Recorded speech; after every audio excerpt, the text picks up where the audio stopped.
problema que tuve es que se me enganchó el pie en el suelo, creo que era cuarta fondo, y bueno, se me levantó la pierna para arriba, me arrancó el fémur de la pierna, me rompí todos los ligamentos y cuando te digo todos, el 100% de los ligamentos que hay en una rodilla y bueno, un cirio se me fue de las manos, esa rotura se me fue de las manos.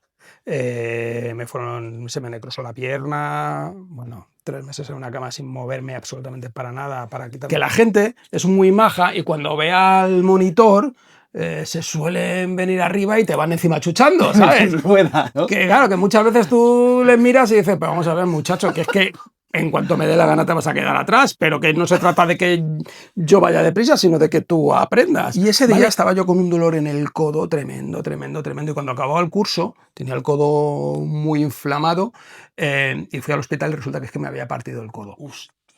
Sí, y me hice aquí, una raja tenía el hueso de bueno, a lo mejor 3 centímetros. Y tú hazte el curso aguantando todo el curso, que no es solo conducir, es el dolor, es agarra una moto, muévele al piloto.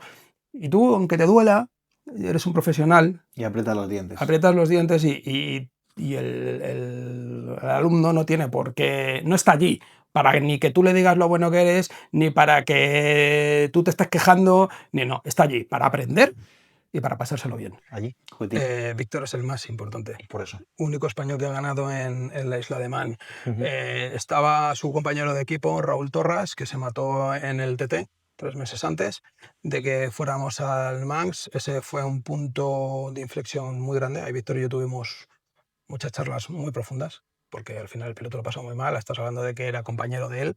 ¿Qué opinas sobre el rumor ese que hay de el precio que tiene un piloto sobre su invalidez, que son 18.000 euros? Vamos a ver. En valor. Abrimos el melón. Abrimos el melón.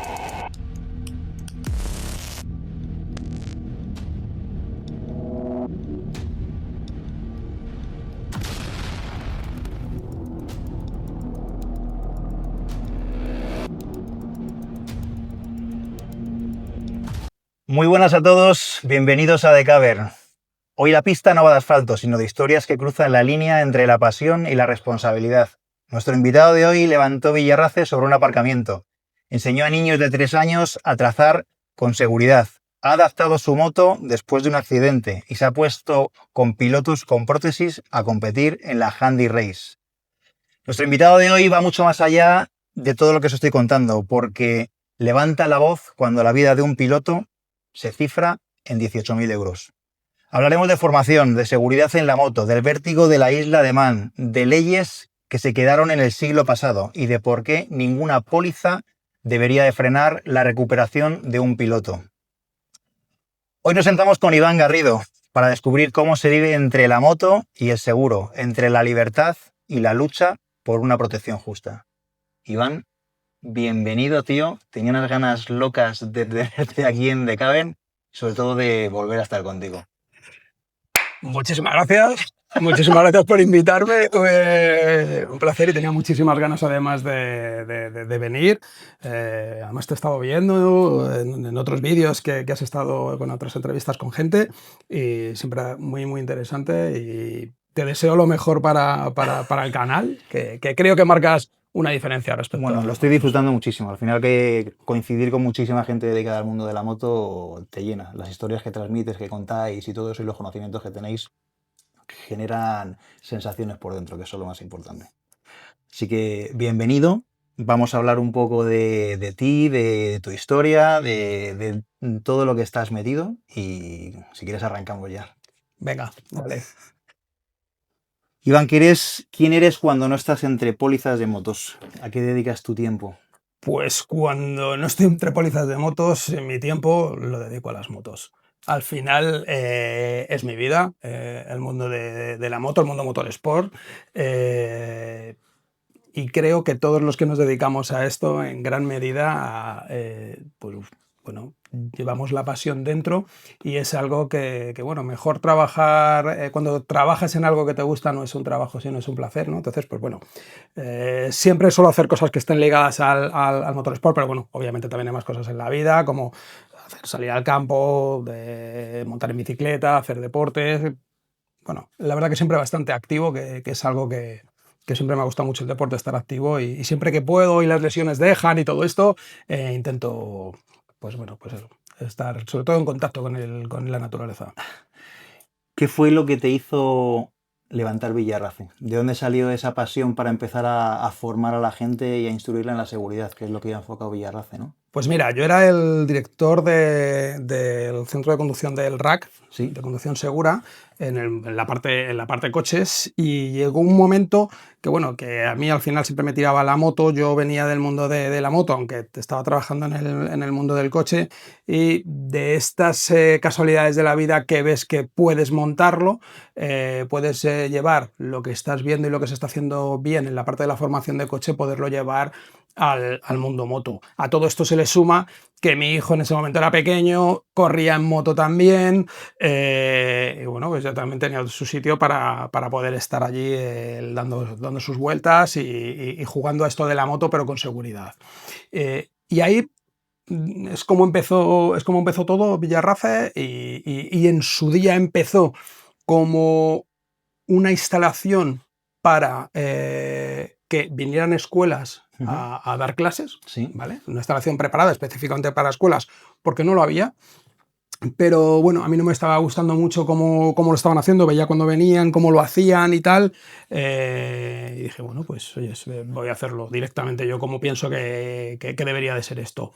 Y darle la oportunidad a los chavales como pienso yo, porque empezamos para escuelas como escuela infantil. Luego, como toda hoja de ruta de cualquier negocio que se hace, pues al final pues vas creciendo, y de ahí pasamos a hacer pues escuela de adultos, escuela de stunt, conducción segura. Nos íbamos con pilotos a circuitos grandes, pilotos que están corriendo, pues para ayudarles, más plan coach y tal, y colaboraciones con equipos. Bueno, y luego ya se fue de madre esto, empezó a crecer y muy bien. Aparte de Villarrace, de los cursos que dabas allí, tú en circuito también ibas como coach, como entrenador, ¿verdad? Sí, Pues yo recuerdo alguna vez sí. que hemos tenido alguna tanda, tío, y a mí me encantaba escucharte los consejos que nos dabas, cómo esas sensaciones que teníamos de explosión las sabías contener, o sea, como un padre, tío, en un circuito, tío. O sea, los consejos que en ese momento los soltaste, que recibí, me encantaron. O sea, para pilotos, ¿también aconsejabas en circuito? Sí, sí, también. Fui mucho más centrado a gente de tu perfil, gente que empezaba en el mundo calle. También hay mucha más gente, obviamente, en el mundo calle, y tienes un arco más grande de gente a la que acudir, pero sí, con pilotos que han estado corriendo desde la Rookies Cup. Recuerdo un piloto argentino que estuvo con nosotros y estuvimos con él esa temporada. Pilotos que han llegado al mundial en lo que soy el junior, GP también con pilotos. Pues bueno, siempre dando algún consejo cuando lo han pedido para ayudarles y estar allí, sí. ¿Han pasado pilotos con nombre por Villarrace a entrenar o se han creado allí? Han pasado las dos cosas. recuerdo el día que abrimos Villarrace. Uno al final siempre tiene amigos en este mundo. Recuerdo la inauguración de Villarrace, vino Jorge Martín, actual campeón del mundo de MotoGP. Ha ido ahí a rodar, ha estado rodando allí varias veces. Recuerdo con gran cariño a alguien que ya no está, que es a Joan Garriga. Una de sus últimas inclusiones de entrar a un circuito fue allí, que vino en un evento que estuvimos haciendo, y vino. Y luego chavales de la escuela que sí que había, tuvimos un chaval que de enseñarle en minimoto, que no sabía ni prácticamente acelerar, enseñarle a minimoto. Ya llegó un momento que dejó Villarrace por el mero crecimiento suyo, porque llegó al Mundial, y llega un momento que cuando llegan al Mundial, en este caso al Mundial de Superbike, pues bueno, ya tienen que estar por allí, ¿no? Dando vueltas por el mundo. Pero fue muy bonito porque recuerdo, y además no me lo esperaba, que hizo podium en Francia, en el Mundial de Superbike, y me mandó un mensaje. Y eso me llenó, ¿sabes? Un mensaje de esto también es gracias a ti. Pues que al final que tengas una persona que haya empezado contigo, que le veas crecer, te tiene que llenar, pero que si en los momentos de crecimiento que se acuerde de ti, pues tiene Muy bonito. que llenarte muchísimo más por dentro. Es muy bonito.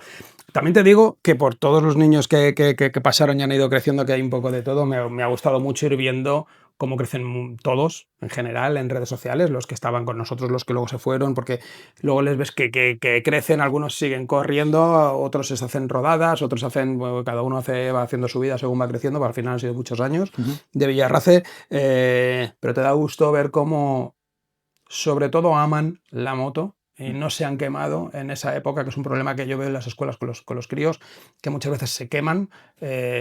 Cómo no se han quemado, han seguido disfrutando de la moto en familia, en rodadas, corriendo, y llevan ese efecto Villarrace que tanto hablábamos allí, lo siguen llevando dentro.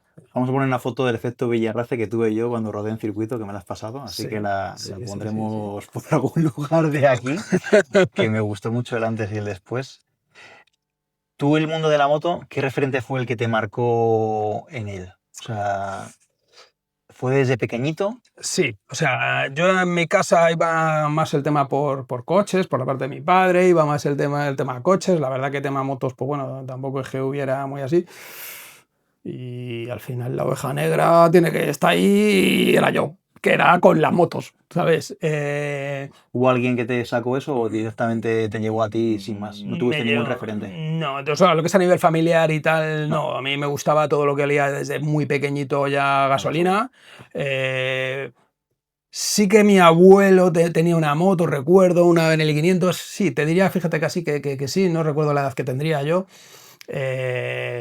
Pues no sé, tendría 6 años o por ahí. Que recuerdo que me montó una Benelli 500 y joder, es que recuerdo que aceleró, que ya ves tú eso la potencia que tiene, pero en ese momento tú con 5 años te aceleran. Boca, te parecen Aceleró y dije, yo quiero esto, ¿sabes? Y bueno, y luego ya pues viendo referentes, viendo carreras en televisión, viendo a todos en mi época cuando yo era chaval, a los americanos, que son los que realmente dominaron hace dominaban, años, sí, y australianos también, Sí. y enganchadísimo hasta hoy, enganchadísimo hasta hoy. ¿Qué pasiones te ayudan a desconectar de la moto? Porque te dedicas en cuerpo y alma a ella. O sea, Sí. cuando no, ahora por la lesión que tienes en la pierna no puedes montar. Correcto. Pero al final tu pasión es la moto y encima tu trabajo está vinculado al mundo de la moto. Sí que es cierto que cuando vives constantemente rodeado del mundo de la moto te da oxígeno cualquier otra cosa que no sea el mundo de la moto. ¿Vale? En esos momentos que sí que se necesitan, ¿no? Pues siempre el poder estás pues, con tu familia o hacer cosas que no tengan absolutamente nada que ver. Me gusta últimamente, he tocado el tema de senderismo y me está gustando mucho porque estás en medio del campo, desconectas muchísimo. Conectar con la naturaleza, ¿verdad? Eso me vuelve loco. Sí. El tema del ciclismo mountain bike y tal, me encanta también, solo que, bueno, tampoco es que yo lo puedo hacer mucho, ¿vale? Pero bueno, lo del senderismo sí lo puedo hacer cuando estoy mejor de la pierna y tal, y cosas que estén muy relacionadas con el aire libre, sobre todo. Y, curiosamente, si están lejos de ruidos y de historias, o sea, naturaleza y tal, es lo que más actualmente lo que más me llena. Bien. Villarrace me has dicho que la idea te salió del mundo del coche, ¿no? Que quería reflejar esos cursos que daban en coche, hacerlo en moto. Pero ¿cómo llega Villarrace a tu vida ahí en Villarejo de Salvanés? Pues a ver, estaba como pollo sin cabeza buscando un sitio, sinceramente. Tú querías hacerlo sí o sí. Sí o sí, ya lo tenía claro. En la Gran Vía no era posible. No. Se intentó. Sí. Pero bueno. Pero ¿sabes qué pasa? Que para bien o para mal, en este país es muy difícil montar una instalación que tenga que ver con el motor. Porque es algo, suena mal, pero esa es la verdad, es normalmente no grato para los ayuntamientos el hacerlo, por ruidos, por tal, por todo este tipo de cosas. Y es complicadísimo el tema de las licencias, te manean mucho, esa parte es complicada.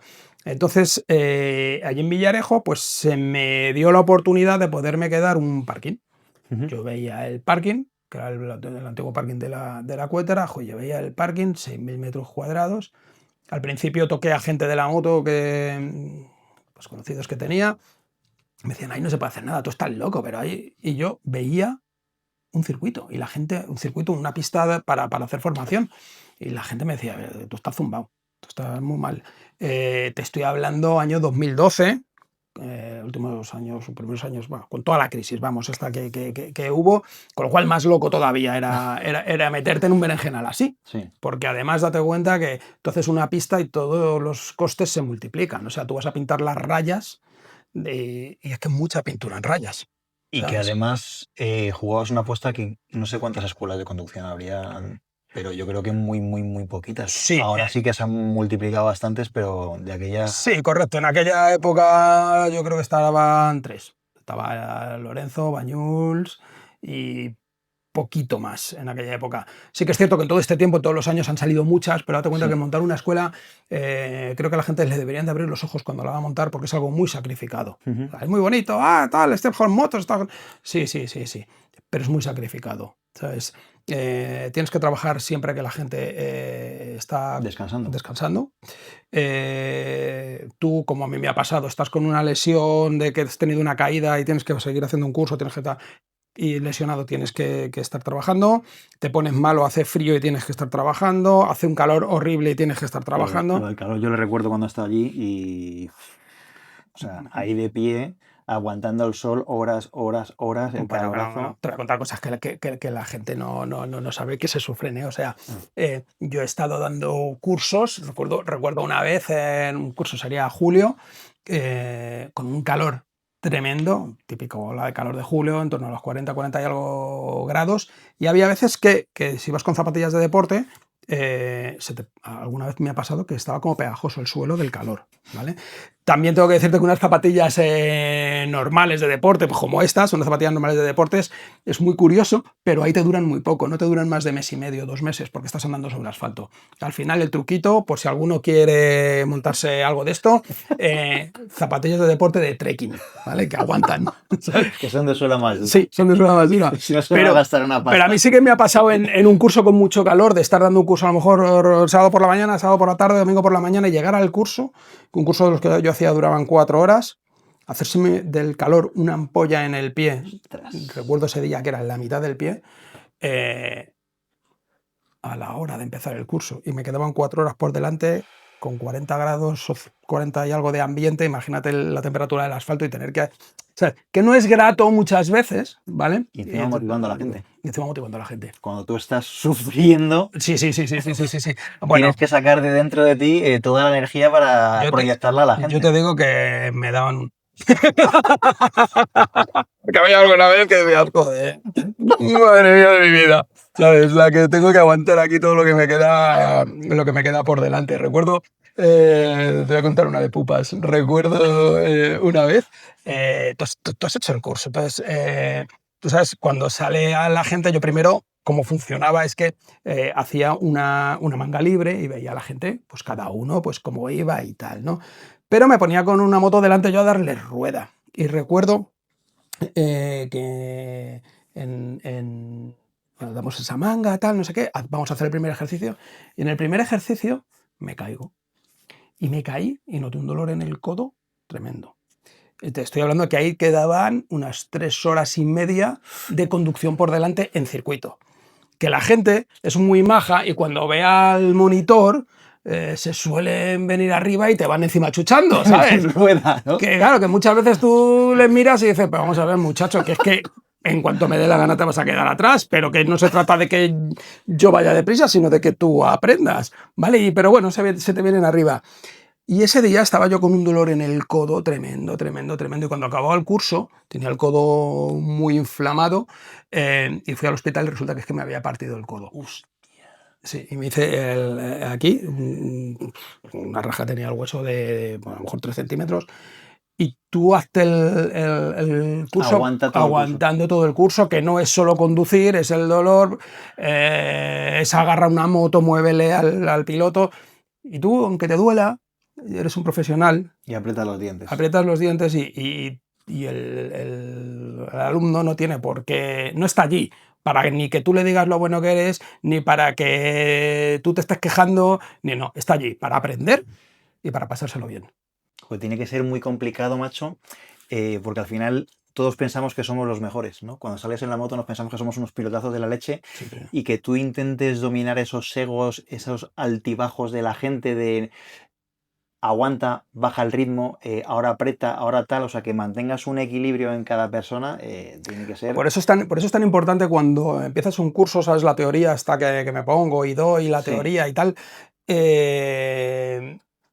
Ahí es un buen momento, primero, para que la gente suelte nervios, porque es que te viene todo tipo de gente con todo tipo de niveles y aparte con sus miedos, con sus nervios, con mm, sus ilusiones, cada uno viene con su película. Tú estás muy acostumbrado a estar ahí todos los días, pero la mm, gente no. Y sí, a la gente además es muy reconfortante que tú estabas allí y te pedían una foto, hacían fotos al circuito, tal, no sé sí, qué, y les gusta. Pero lo que es la teoría viene muy bien por dos motivos. El primero, obvio, por mi fin de seguridad y porque estás dando la teoría, pero dos, porque a mí me ayudaba mucho a analizar a la gente que tenías allí delante. Al macho alfa que me está juntando, ¿sabes?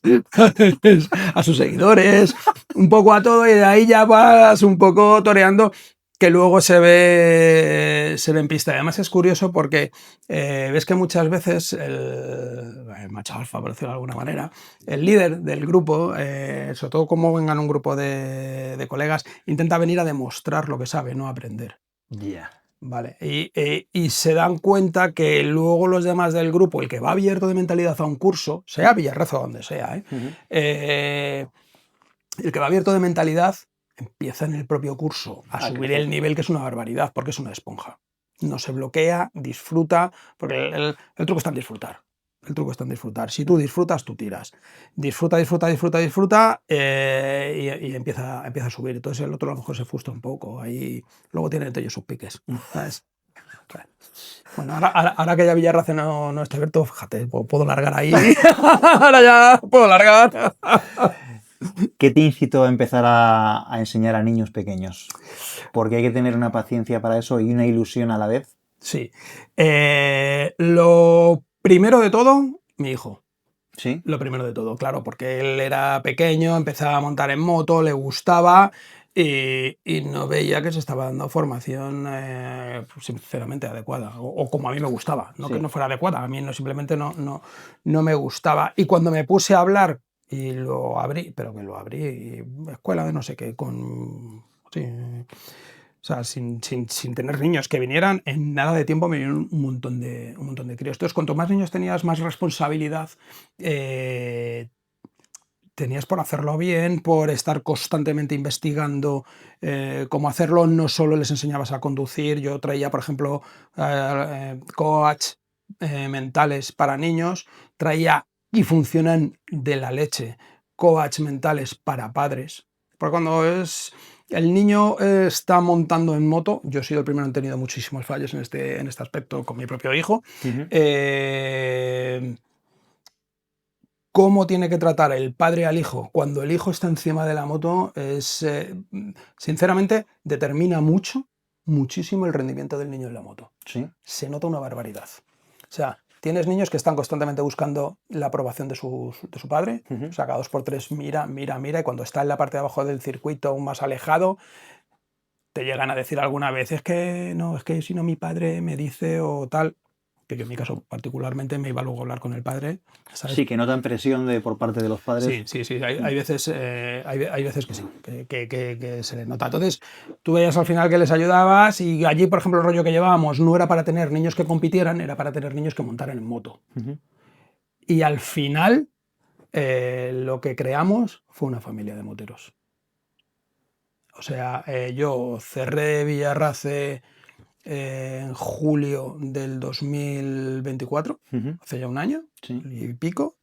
A día de hoy me sigo quedando para tomarme cervezas con padres de la escuela todavía, porque al final son amigos. Yo recuerdo allí cuando estábamos o sea, estaban los niños ahí rodando en el circuito haciendo sus prácticas, pero recuerdo que luego fuera del circuito en la carpa que tenías allí, entre todos los padres, había, como bien has dicho, una familia, tío. O sea, se conocían todos. O Sí, sea, sí, todos se ayudan, una cosa que yo siempre he inculcado cuando llegaban. Me acuerdo que los padres siempre les decía, cuando llegaban por primera vez, tú de mecánica, ¿cómo andas? Hostia, yo muy mal, ¿eh? Tú no te preocupes. El primer día llegaba el resto de padres, porque les tenías acostumbrados, lo primero que hacía, tutorial de cómo tienes que llevar el mantenimiento de la moto de tu hijo, cualquier cosa. Entonces todo el mundo se ayudaba muchísimo. Y lo más bonito de todo esto, independientemente de la capa social a la que pertenecieran. O sea, allí tenía padres que podían ser albañiles, Ajá. y tenía padres que podían ser empresarios y abogados y dependientes, y o sea, una diferencias sociales muy grandes, pero allí dentro Eran todos iguales. eran todos iguales y eran todos amigos, ¿sabes? Niños y adultos. Qué bueno conseguir eso, ¿eh? Eso es lo que más vale. Entre los niños y luego entre los padres, que no haya ninguna guerra de egos, de estatus ni nada de eso. Bueno, también cuando me venía uno con el ego un poquito fuerte, le decía, pues mira, tienes esta escuela, esta escuela, esta escuela, que a lo mejor es lo que tú necesitas, no necesitas Villarroce. Y ya está. Eso es un jarro de agua fría, ¿eh? Bueno, De poner a la gente en su sitio. Sí, sí. bueno, pero como dice el refrán, ¿no? Es mejor una vez colorado que 100 amarillo, o al revés, ¿no? Algo de esto, ¿no? Pues yo, mira, yo sabía lo que quería Sí. tener en Villarroce en la parte infantil, sabía perfectamente lo que quería y no me iba a mover de ahí. Dabas calidad más que cantidad. Totalmente, totalmente. Y la gente, mira, me preguntaban las escuelas, en todos estos años han ido saliendo escuelas y cayéndose, ¿vale? Por el tema que te he dicho, sacrificio y tal, todo esto, Sí. ¿vale? Pues al final es un trabajo duro. Y nosotros siempre seguíamos, no éramos los más baratos, tampoco éramos los más caros en este aspecto, pero es que la gente no estaba allí por precio. La gente se sentía Villarroce y la gente quería estar allí.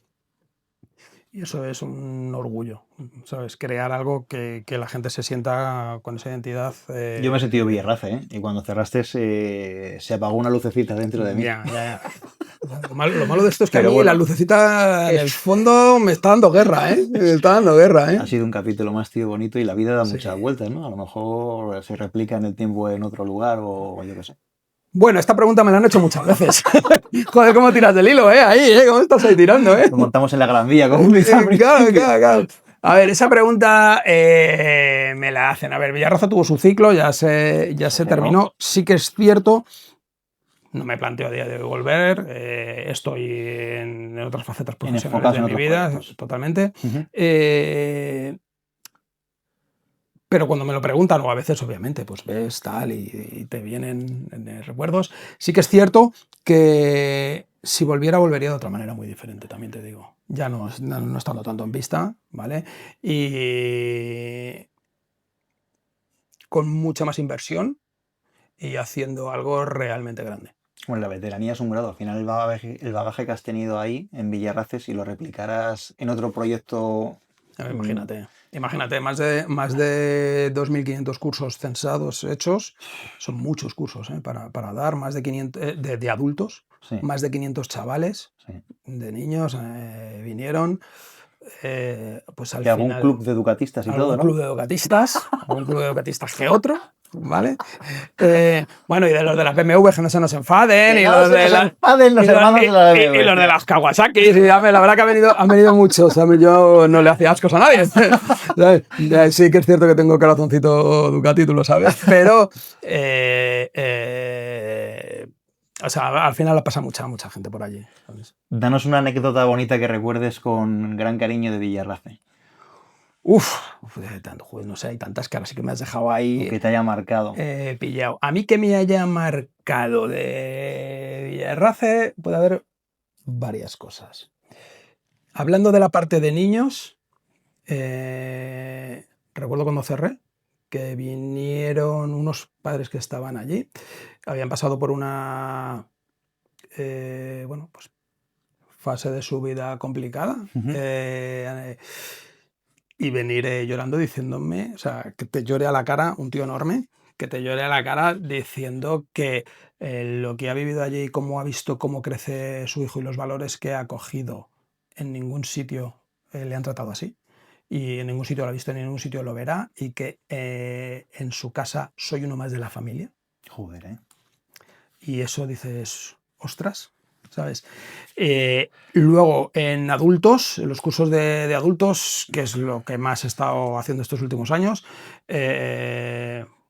desde una de las cosas que más me lleno es subir a parapléjicos a un parapléjico en una moto, gente con lesión medular, volverle a subir, que eso fue una historia muy bonita, y sobre todo ver cómo había gente que había tenido dificultades con la moto o inseguridades simplemente con la moto y han cogido la moto y han disfrutado después, ¿sabes? Eso me ha gustado y me ha llenado bastante.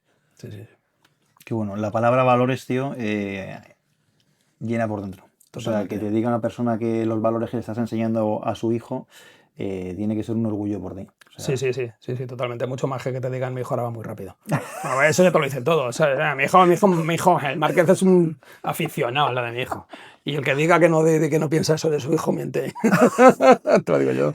¿qué aprendiste cuando formaste a niños ahí en Villarroces? ¿Te repercutió algo mentalmente como persona? Sí, totalmente, se aprende muchísimo de ellos. De los niños, fíjate, que al final vas a enseñar y el que termina de enseñar eres tú. Pero no te haces una idea. Aprendes a lo que es hacer deporte puro, sobre todo, pero aprendes la franqueza, no la inocencia, ¿vale? Aprendes a ser lo suficientemente valiente. A mí quien más me ha enseñado a ser lo suficiente valiente, a decir lo que sí puedo sentir o lo que me puede pasar, ha sido los niños en la escuela. Wow. Pero con una diferencia sobre cualquier adulto, vamos, como la noche y el día, ¿eh? Además que ahí los niños sí que van a pasárselo bien. No Sí. hay ninguna guerra de egos Sí. entre ellos, como los adultos. No, y cuando están a solas se te abren mucho. Qué Y te bonito. dicen si tienen miedo de algo, si no tienen miedo de algo. Es algo que les cuesta. Es algo que ellos no pueden decir a sus padres porque les cuesta. No Sí. porque el padre sea un ogro, ni mucho menos. ¿eh? Sí, No, sí, no, sí. no. La mayor parte son todo gente muy normal, ¿no?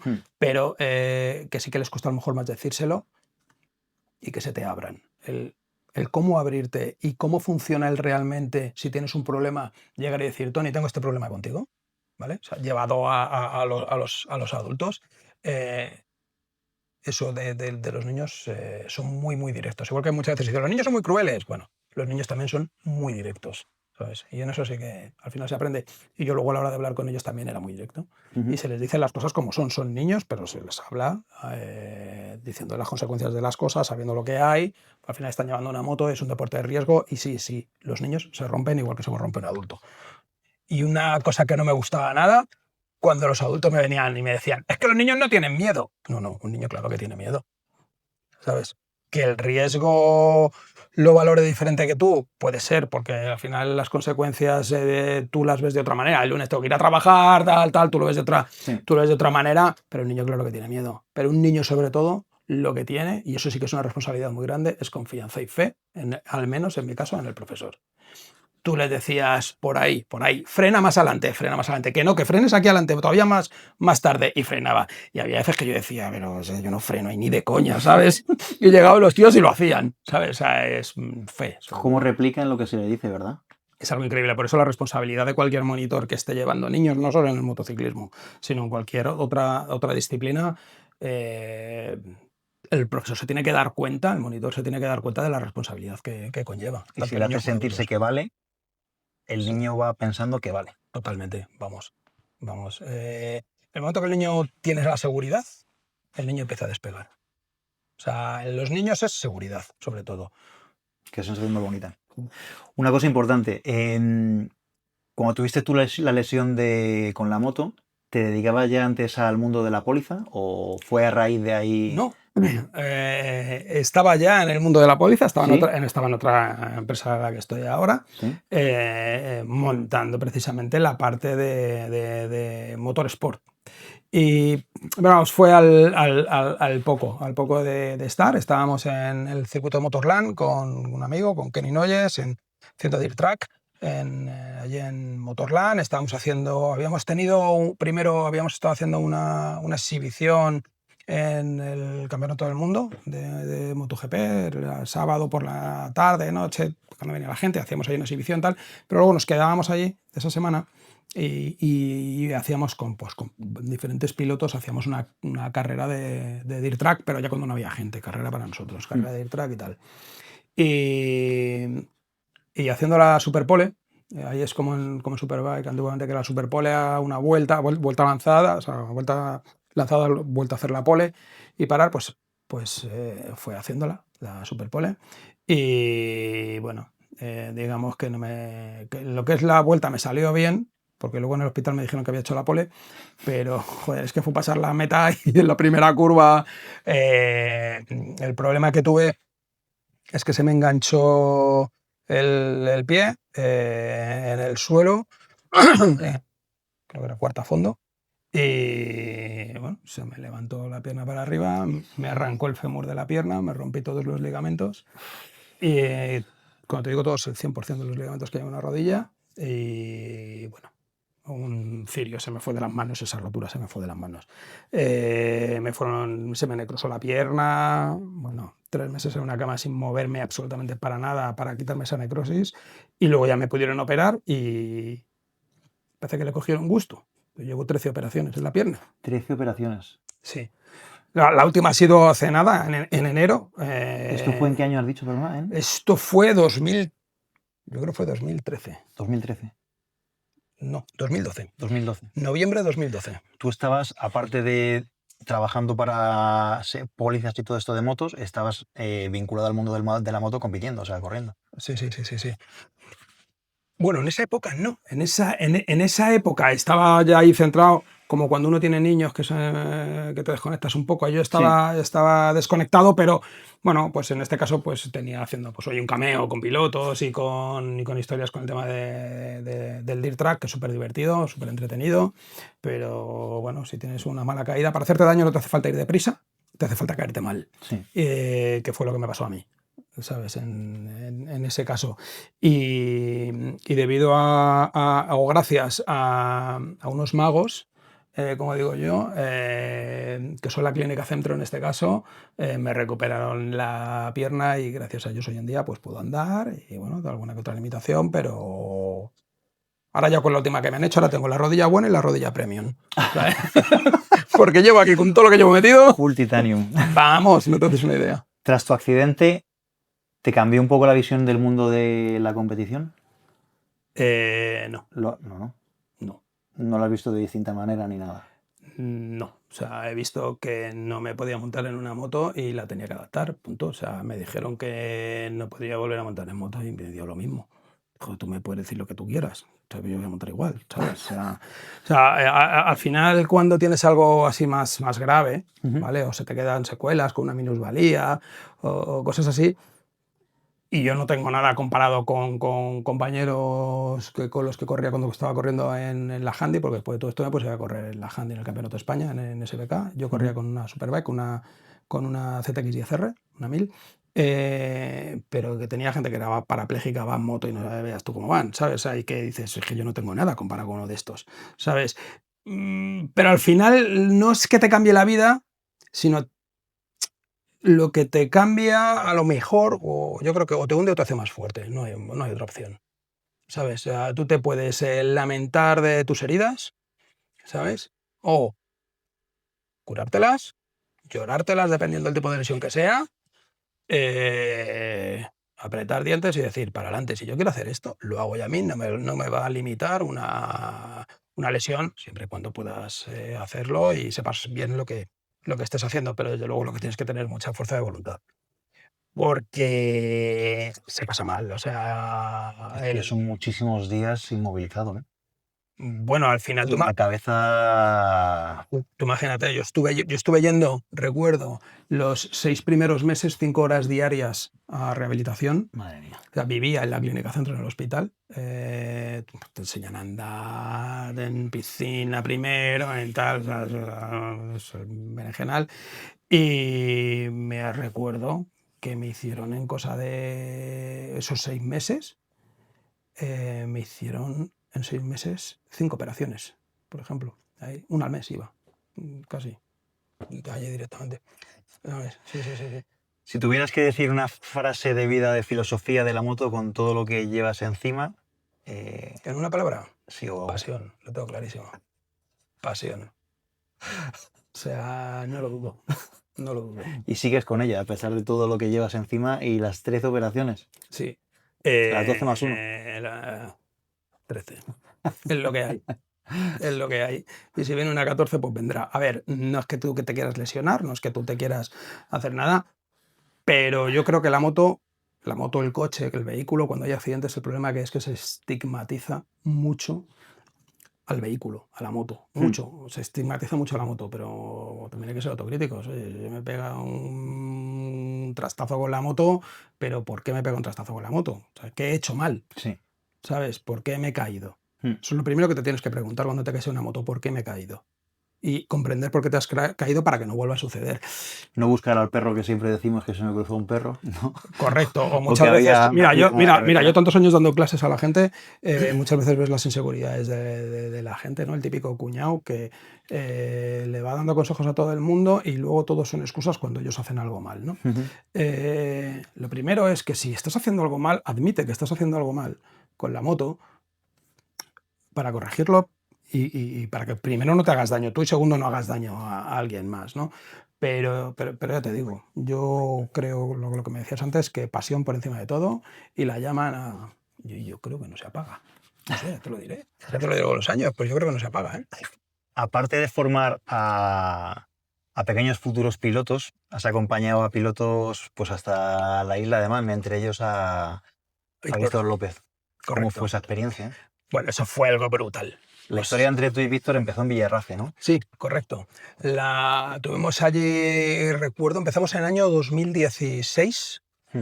Que era ahí un chavalillo, Víctor, que muy valiente, que venía de hacer fotos a Maeso en la isla de Man a decir yo quiero montar en moto. Y a mí se me acercó y me dijo, oye, es que yo, a ver si me puedes echar un cable y tal, que quiero, pues, he ido a la isla de Man este año, pero que quiero volver, ¿qué tal? Yo cuando lo conocí ya había corrido el primer año. Por supuesto, vente tú, bueno, pues estuvo allí. Recuerdo una frase que decía Víctor, que decía, entrenar contigo aquí en Villarraz es como meterte en el túnel del tiempo, me decía. Es como meterte en el túnel del tiempo porque lo que puedes llegar a aprender, ya no te digo en un mes, en un día o en 2 días de entreno puro, real, me supone en circuito grande a lo mejor estar rodando horas. Y si lo vas a días, pues estás rodando a lo mejor 5, 6, 7 jornadas de entrenamiento, lo que se gana aquí en un día, ¿no? Era brutal. Bueno, y empezamos a colaborar. Recuerdo que en la Feria de la Moto puse un stand, le dije, venga, vente, ponemos allí tu moto también, tal. Tenía ya alguna réplica de plata, porque Víctor es un fuera de serie en su modalidad, y desde el principio ya tenía las réplicas de plata, tal. Bueno, los trofeos que te dan por según qué objetivos tienes.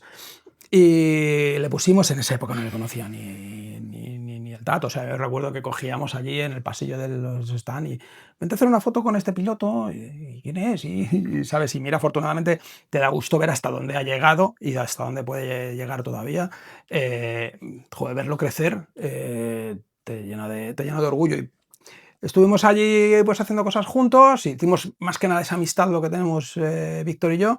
Luego estuvimos 2 o 3 temporadas que él tomó su camino, yo seguía pues, con lo mío y tal, hasta que en 2023 me llama. Y me dice, oye Iván, el proyecto en el que estaba no ha salido, quiero ir a correr este año a la isla, por supuesto, pero necesito tu ayuda y en todos los aspectos, sobre todo pues a nivel manager, digamos, para llegar, ¿vale? Entonces, pues al final te lo está pidiendo un amigo y yo que me pones el capote y me lío, ¿sabes? Pues venga, vamos. Entonces, trabajar temas de patrocinios, por ejemplo, ya es complicado, para una isla de Man es mucho más complicado, ¿vale? Y encima para un piloto español, que parece como que hay muy poquitos allí compitiendo, ¿no? Sí, poquísimos, y encima sin éxito, prácticamente. Entonces... Víctor es uno de los más importantes a nivel nacional allí. Víctor es el más importante. Por eso. Único español que ha ganado en la isla de Man. Estaba su compañero de equipo, Raúl Torras, que se mató en el TT 3 meses antes de que fuéramos al Manx. Ese fue un punto de inflexión muy grande. Ahí Víctor y yo tuvimos muchas charlas muy profundas, porque al final el piloto lo pasó muy mal. Estás hablando de que era compañero de él en el equipo. Había mucha competitividad entre los dos, pero independientemente de esto somos personas y Hostia, es que cuando sufres un accidente así de que se va de tu lado, te planteas muchísimas cosas, yo creo. No lo creas, se plantean. Se plantea. Se plantean. Y yo en mi caso, pues al final tuvimos, recuerdo, muchas horas De charlas. de charlas muy profundas sobre todo, no sobre motos, ¿eh? O sea, sobre la vida, sobre absolutamente muy conceptual todo. Bueno, pues al final si eres un amigo, pues te plantean este tipo de dudas y Está claro. este tipo de cosas. Pero Y bueno, cuando tienes confianza, pues hablas de muchísimas cosas, como bien has dicho. efectivamente. Y hubo momentos que sí estábamos los dos muy solos, ¿vale? Pero fuimos tirando, su padre también está siempre pico y pala, fuimos tirando, llegamos a montar aquí en un centro comercial en Madrid, en el X Madrid, la presentación, ahí vinieron, me dijeron en el centro comercial que vinieron 1.500 personas a la presentación esa que hicimos, moviéndolo mucho en televisiones, en todos los lados. Y la semana, 6 días antes todavía nos faltaba dinero para cubrir el presupuesto. Que decíamos, no podemos ir. Y lo conseguimos al final. Conseguimos todo el presupuesto, fuimos para allá y no se le ocurre otra cosa a este cabrón que llegar y cumplir. Como Dios manda. ¿Sabes? Lo hizo súper bien y ganó. Y ganó una de las 3 categorías que él compite, que es algo muy grande, sobre todo, mira, o sea, la isla de Man tiene grandes diferencias. Yo, como tú sabes, llevo muchos años con pilotos, estoy en una parrilla de salida, estoy con pilotos en la parrilla de salida en el Mundial, he estado en minimotos, en todo, pero la isla de Man te pone los pelos de punta, porque primero es el áurea que hay allí, ¿vale? Es bestial, el ambiente, el conocimiento de la gente, es muy diferente a todo MotoGP, a cualquier motero, de verdad, cualquiera de los que estéis viendo esto, que os guste el mundo de la moto, no digáis tengo que ir, sí, yo quiero ir, no, es obligatorio, a la isla de Man hay que ir, aunque no haya motos, primero porque es súper bonito aquello, pero no defrauda a nadie, te gusten o no las road race, es algo que a nadie le va a dejar indiferente. Hay una cultura de moto allí impresionante, se respira en el ambiente, ¿verdad? Vamos, o sea, yo qué sé, si es que vas andando por Douglas y ves las casas bajas y a lo mejor te ves ahí a un tío de 75 años con su GSX-R abierta, el vecino de al lado, tú como te quedes mirando pues te preguntan, oye, ¿y tú qué aquí? O sea, la moto la respiran allí, ¿sabes? La llevan en las venas. Y tú cuando estás allí, aparte de cómo lo lleva, luego la gente es muy, muy respetuosa con la moto, o sea, allí la gente no te cruza de carril. Mira, salió hace poco que este año hubo uno que se le ocurrió cruzar la carretera. Allí cuando cruzas la carretera te caen 6.000 euros y te llevan al calabozo del tirón, o sea, ni preguntan, ¿sabes? Porque sabe la gente, a ver, en la isla al final, la isla de Man es conocida por 2 motivos principales, las carreras y que es un paraíso fiscal. Entonces hay muchas empresas, pero se tiene mucho respeto al tema de las carreras y que está muy profesionalizado. No son 4 locos, como algunos dicen, porque lo dicen desde el desconocimiento. No hay 4 locos montando por las carreteras, ni de coña, no es así, ¿sabes? O sea, es una carrera que está muy bien organizada. Sí que es cierto que tiene muchos peligros, claro, no estás en un circuito, los peligros son diferentes. Y los pilotos son conscientes, ya lo que me preguntabas antes, sí por lo que hablábamos antes, sí que te deja el lado o a flor de piel muchas cosas. O sea, yo por muy acostumbrado que esté a estar en moto, recuerdo la primera vez que vi pasar en la zona de Granstad, que es la parrilla de salida, un poquito más adelante, la primera vez que ves pasar por una calle de unos 8 metros, será un poco, sí, 6-8 metros de ancho, ves pasar a un tío a casi 300 por hora, te rompen los esquemas.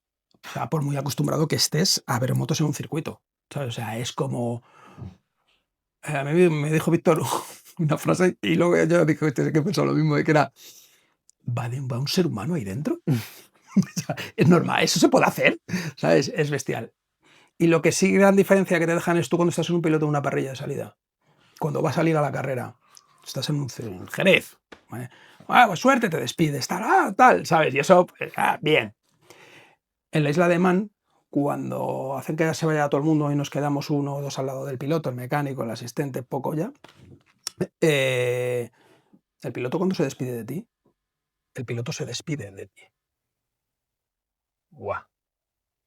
Y Te lo transmite en la mirada y en las palabras, en el tono, ¿verdad? totalmente, Ostras, macho. totalmente. Y Pero además es un que momento seas muy la íntimo, última ¿eh? persona con la que tiene contacto y dice adiós. Yo creo que nosotros nos lo tomamos como que era la última vez que nos veíamos antes de ganar. Madre mía, macho.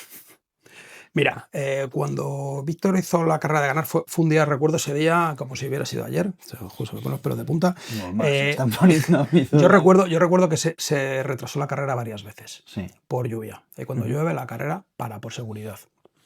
Al final no es un circuito esto y se mira realmente por la seguridad de los pilotos. Ostras, es que las rayas del asfalto con agua Y el spray y todo. y el helicóptero volando por si pasa algo, porque al Sí. final estás hablando de un circuito muy largo. Entonces, pues son muchos factores aquí. Son Los 60 y pico 62 kilómetros. kilómetros. Sí, 62 sí, sí, kilómetros. sí, sí.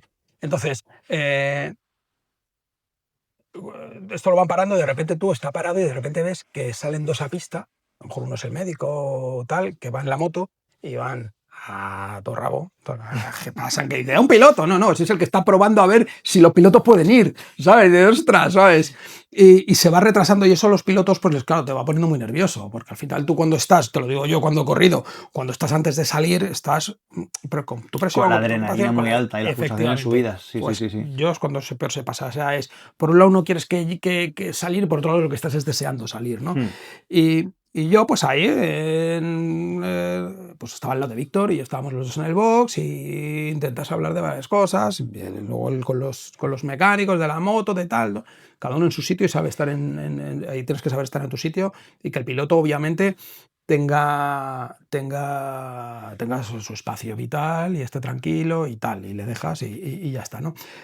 Pero íbamos sufriendo retrasos por la lluvia y al final del día ya, bueno, pues dijeron que se salía a pista, eliminaban una de las vueltas y se salía a pista. Bueno, pues se hace todo el proceso, sale Víctor a pista y claro, a diferencia de un circuito, aquí cuando sale a pista, tú lo único que tienes es una pantalla con tramos, tiempos y nombres de pilotos.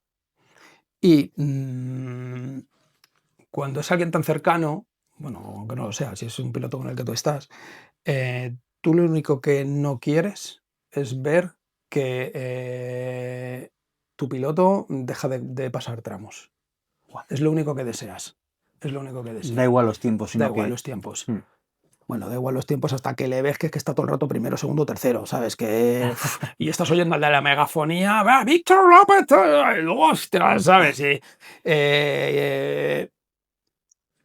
Pero bueno, iba Víctor bastante bien en esa carrera y cuando, claro, tienes que parar a echar gasolina, ¿no? Entonces, cuando parado el refueling a que se la echaran y tal, un italiano que iba segundo, no recuerdo ahora bien los tiempos, pero que nos cogió como 17 o 19 segundos más rápido el repostaje, es importantísimo el repostaje en algo de esto, ¿sabes? Y pasó. Y salió. Entonces, en la última vuelta se le puso a Víctor que le sacaba, no recuerdo si era 1,7 de segundo solo, en algo tan grande, en una carrera que son en kilómetros equivale a 3 carreras seguidas de MotoGP, ¿sabes? Y Víctor salió, bueno, yo le vi los ojos, desde el muro le vi los ojos y digo, bueno, Encendidísimo. o sea, yo lo tenía ahí y dije, o podía un hospital, o sea, porque es que llevaba la mirada, ¿sabes? La mirada del tigre, que se dice, la verdad que salió, pues tú imagínate cómo saldría, que hizo el récord del circuito de vuelta rápida en esa categoría, fue el tiempo más rápido de toda la historia en esa categoría, en Super Twin, con la Patton, y hizo un vueltón, hizo el tío un vueltón, ¿sabes? Cuando llegó al parque cerrado, o antes de llegar al parque cerrado, pasa por al lado se pasa por una pradera que hay mucha gente, tal, mucho aficionado, porque es una competición muy cercana y la gente le aplaudía, tal, no sé qué. Y cuando estábamos en el corralito, que llegó al corralito, ahí... mira, yo llevaba una bandera, esto no lo sabe prácticamente, yo creo que lo sabe muy poca gente. Antes de salir a la carrera, me dijo Víctor, Iván, en un momento. Y me dice, toma, y me dio una bandera de España súper bien doblada, Plegadita. súper bien doblada. Y me dijo, tío, guárdatela, que esta la vamos a sacar al final. Me la guardé. Yo estuve toda la carrera con el móvil en la mano mirando los tiempos tal y con la otra mano. Recuerdo todo el rato tocando la bandera. Que se me ven las imágenes que puso Arnele o una foto que hay por ahí también. Siempre que se me ve con la bandera en la mano, ya fue la locura. Pero yo recuerdo sobre todo, me quedo con la imagen del corralito, de la mirada de que estaba Víctor en la moto y me acerqué, le pongo las manos en el casco. Del grito, soltando nervios del típico sí, o yo no sé ni lo que nos dijimos, ahí lo hemos conseguido, tal, pero esa mirada a mí se me quedó grabadísima, que era la mirada de un campeón. Sinceramente, Esa esa mirada y mirada, ese grito, ¿verdad? Que traspasa todo. todo, o sea, La euforia. te lo has ganado, tío, o sea, te lo has ganado. Entrenas mucho menos que cualquiera de estos porque no, o sea, ahí No es que el está. piloto de allí tiene que tener un Pero bueno, conocimiento de la carretera que mira, flipas. Víctor iba sin presupuesto. Está corriendo contra pilotos que están en el BSB, corriendo constantemente, que es el campeonato británico, que tiene el mismo nivel que el Mundial de Superbike. Sí, sí. Y están allí a saco, corriendo con muchos medios. Luego tienes a los pilotos maneses, que viven allí. Que es que en la isla de Man no tienes, cuando vas por la zona de la montaña no tienes límite de velocidad. No hay radares. Entonces ya. van a entrenar. No, sí, los radares los ponen cuando hay carreras. Para la gente que va. Correcto. Pues date cuenta que la pista la cierran, pero luego la abren, ¿sabes? Pues la cierran para la carrera, pero luego la Sale la abren. gente calentada. Sale la gente. Entonces ahí sí que te hinchan a radares. Ahí sí que te hinchan a radares, ¿sabes? Pero bueno, sí, es curioso. Y luego, una cosa que no hace la gente normalmente, pero que es una pasada, yo sí me siento privilegiado, que es poderte dar una vuelta a la isla de Man en el coche con el piloto, Sí. ¿vale? Reconociendo la pista. Te va diciendo, pues yo en esta, pues lo típico que haces antes de, no, pues yo en esta aquí pues entro por aquí, cuarta, tal, no sé qué, pues ya está. Y recuerdo, joder, íbamos en un M4, un BMW, no por nada, o sea, que decir que podías ir más o menos rápido, pero que no lo íbamos, porque íbamos despacio. Y entramos en una curva derechas con vallas de piedra por los dos lados, con todo muy denso no se veía nada, vamos. Para ir a 80. Sí. Y me dice el tío, dice, oye, ¿tú aquí cómo entrarías, Iván? Y claro, tú te ves en una tesitura diciendo, pero ¿cómo te voy a decir yo a ti aquí cómo voy a entrar? ¿Sabes? Y yo dije, pues yo aquí cómo entraría de momento es levantando el pedal del acelerador del coche, ¿sabes? Para ver cómo va la curva y acelerar. Digo, ¿tú cómo entras? Me dice, pues mira, esta es una curva de sexta a fondo. De sexta a fondo. La gran diferencia que tienes en la isla de Man entre los pilotos top y los no top, en el Manx se nota más que en el TT, ¿vale? Porque es más amateur, aunque van pilotos también profesionales. La diferencia está en el top 10 para mí de los pilotos, que realmente es que ya se saben bien el circuito, pero luego es la confianza que tienen, ¿no? A mí Víctor sí que me decía, pues eso, es confianza, te dice el corazón corta, o sea, la cabeza corta, el corazón dale, o al revés, tienes que saber cuándo darle. Pero mira, nada más salir en la isla de Man, la salida, según salen a, no sé, de 300, 400 metros, hay una chicane. Esa chicane, que tiene una gasolinera a la derecha y unas casas a la izquierda, que es un cruce, ¿vale? Pues se pasa muy pegado al bordillo de la izquierda y luego al de la derecha para hacer la red de la chicane lo más recto posible, ¿vale? Que se pone, ahí salen muchísimas imágenes desde ahí porque la gente es donde más gente hay, ¿vale? Mira, hay un piloto de los que están más atrás, o del 10 para atrás, te pueden pasar a esto del bordillo. Te estoy hablando que a lo mejor pasan a 200 y pico y además en caballito, ¿vale? Bueno. Es la imagen esa que se ve saltando, ¿no? No. Esa es más adelante. Vale. Esa es más adelante. Ese salto realmente no se hace rápido, ¿eh? Te voy a dejar una foto de Víctor saltando cuando hizo la vuelta esta rápida, para que la puedas poner y la vea la gente, para que veas lo que llega a saltar. Víctor es uno de los pilotos que más vuela en la isla de Man, que también tiene sus peligros porque te puedes cargar las llantas, suspensiones, todo. ¿sabes? Pero imagínate, reventas una llanta y te quedas sin carrera. Ya está. No, en esta no, pero sí que se levanta la moto porque vas muy fuerte.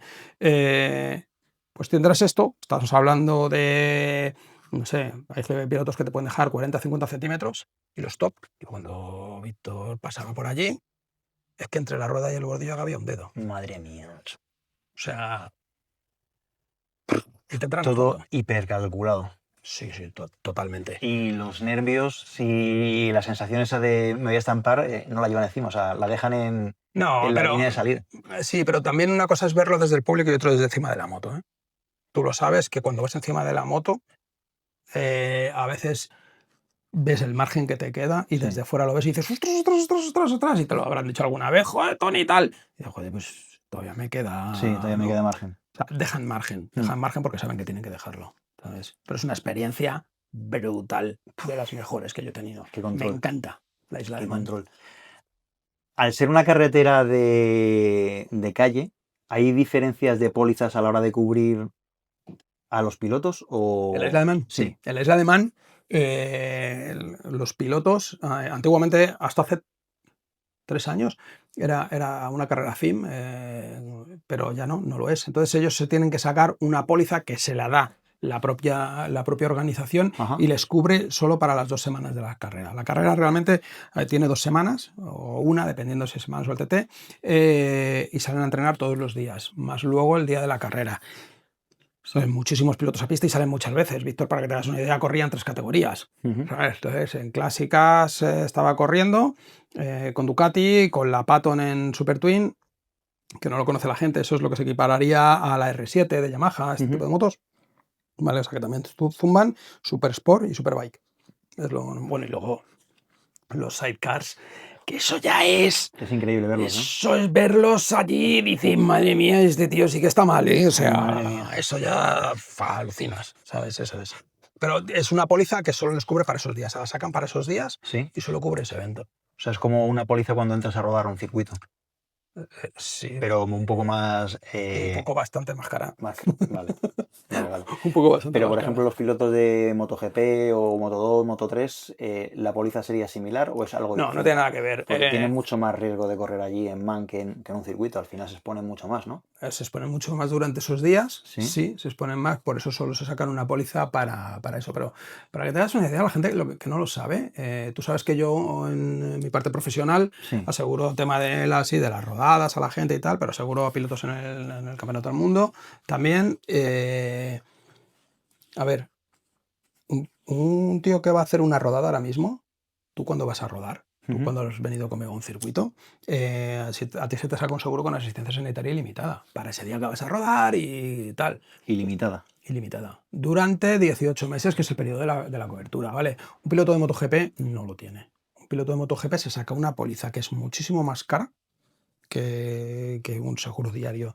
Los que sacan, pero muchísimo más cara. Que los seguros diarios son 20-30 euros, ¿no? Bueno, sí, los organizadores, yo te voy a dar el precio de organizador, los organizadores están cobrando más o menos normalmente una media de 25 euros por el seguro de un día, de una rodada, y un seguro anual, depende de la compañía, pero te puede estar costando desde 120 a 140, 150 euros.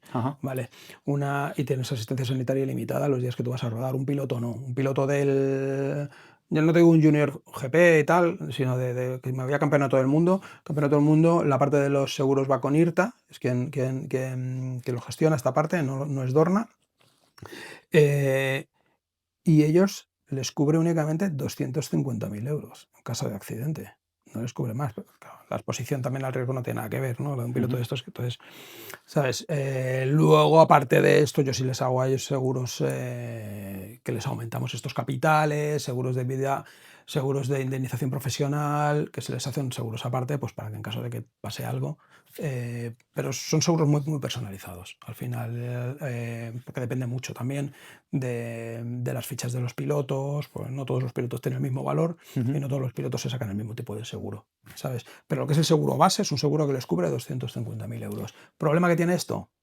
Que tú tienes un accidente en Indonesia y te tienes que venir con un avión medicalizado y ya te los has comido. ¿Sabes? O te operan allí y tal, y luego te tienes que venir con un avión medicalizado, pues ya te lo has comido. ¿Sabes? Entonces, por eso luego hay que buscarle soluciones aparte, que es a lo que yo me encargo en el paddock. De que en caso de que suceda eso, tengan un respaldo para que... Justo, yo les hago ese respaldo. Un plus, ¿no? Seguro plus. Sí, una segunda capa, ¿vale? Con muchísimo más capital para que puedan estar tranquilos, ¿sabes? Y luego tienen sus seguros de indemnización profesional, los pilotos, como la tiene cualquier oficinista, Sí. ¿vale? Tú tienes tu indemnización profesional. En caso de que te pase algo, pues los pilotos, esa parte es la que llevo yo con ellos también, de darles esa indemnización profesional en caso de que tengas una lesión medular, tengas un algo, ¿vale? De que tengan invalidez en caso de un accidente grande. Sí, sí, sí, de que no puedan seguir corriendo. O sea, no tiene. O sea, no tienes por qué tener una lesión medular, ¿eh? ¿Sabes? Tú imagínate, no sé, Márquez, ¿vale? Cuando se hizo lo del brazo Hace años. en Jerez, en el 20, ¿vale? Si no hubiera podido volver a montar en moto, tú no te has quedado en silla de ruedas, pero no puedes volver a montar en moto, que es tu profesión, ¿sabes? Entonces, una indemnización profesional al final es tú en tu profesión, tú no puedes seguir haciendo entrevistas porque me he quedado ciego y no puedo leer, por ejemplo. por ejemplo, ¿sabes? O porque te ha quedado como que no puedes hablar, ¿vale? Y no puedes realizar tu trabajo, pues tú tienes tu indemnización profesional para que puedas seguir con tu vida, ¿no? Ajá. Pues aquí se les hace específicamente para ellos. ¿Y esa indemnización está cifrada en cuánto? En el valor de cada piloto. ¿Así? Esto depende de las fichas de los pilotos. O sea, cada piloto tiene un valor distinto, no todos tienen la misma línea. Correcto, porque no todo, al final el seguro es capital, entonces no todo está asegurado en el mismo capital. No es lo mismo un piloto de Moto 3, ni de Moto 2, ni de MotoGP, ni es lo mismo un piloto de MotoGP que esté arriba que esté abajo. Según el caché, así paga cada uno y recibe también, ¿no? Claro, ¿sabes? Al final dice, oye, pues yo gano tantos millones o yo gano tantos cientos de euros. Entonces, dependiendo de lo que tú ganes, es lo que tú vas a asegurar. Entonces es como funciona esto.